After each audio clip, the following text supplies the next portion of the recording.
काही वर्षापूर्वी मला एक प्रश्न पडला होता, कदाचित तुम्हाला सुद्धा पडला असेल. एक कन्फ्युजन होतं. छत्रपती शिवाजी महाराजांना जेव्हा औरंगजेबाने कैद केले तेव्हा ते नक्की कोणत्या लाल किल्ल्यात होते, दिल्लीत की आग्र्यात? लाल किल्ला म्हटल्यावर अनेकदा दिल्लीचा किल्ला आठवतो, पण सत्य काय आहे हे आज आपण सविस्तरपणे पाहणार आहोत.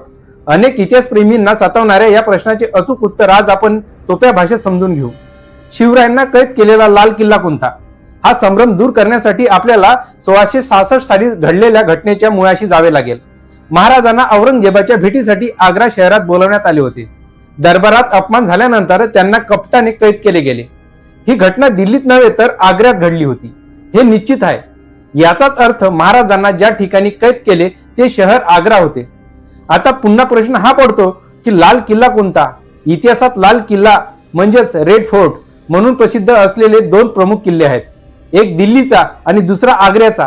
मुघल सम्राट अकबराने बांधलेला आग्रा किल्ला हा आग्र्याचा लाल किल्ला होय, तर दिल्लीचा लाल किल्ला सम्राट शहाजहानने बांधला. महाराजांना कैद ठेवले तो किल्ला म्हणजे आग्रा किल्ला आहे. दिल्लीचा लाल किल्ला औरंगजेबाची राजधानी होती, पण महाराजांची कैद आग्र्याला झाली.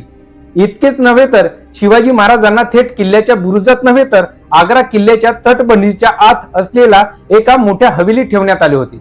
या स्थळाला जयपूर भवन किंवा राजा राम सिंग यांचा वाडा म्हणून ओळखले जाते. हा वाडा आग्र्याचा लाल किल्ल्याच्या परिसरात होता. म्हणून आता कोणताही संभ्रम न ठेवता ऐतिहासिक सत्य हेच आहे, छत्रपती शिवाजी महाराजांना कैद केले तो किल्ला म्हणजे आग्र्याचा लाल किल्ला आहे आणि त्याच परिसरातील जयपूर भवन होते.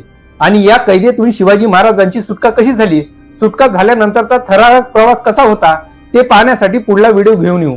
त्यासाठी आपल्या चॅनलला सबस्क्राईब करा आणि हा व्हिडिओ आवडला असेल तर लाईक करा. जय हिंद.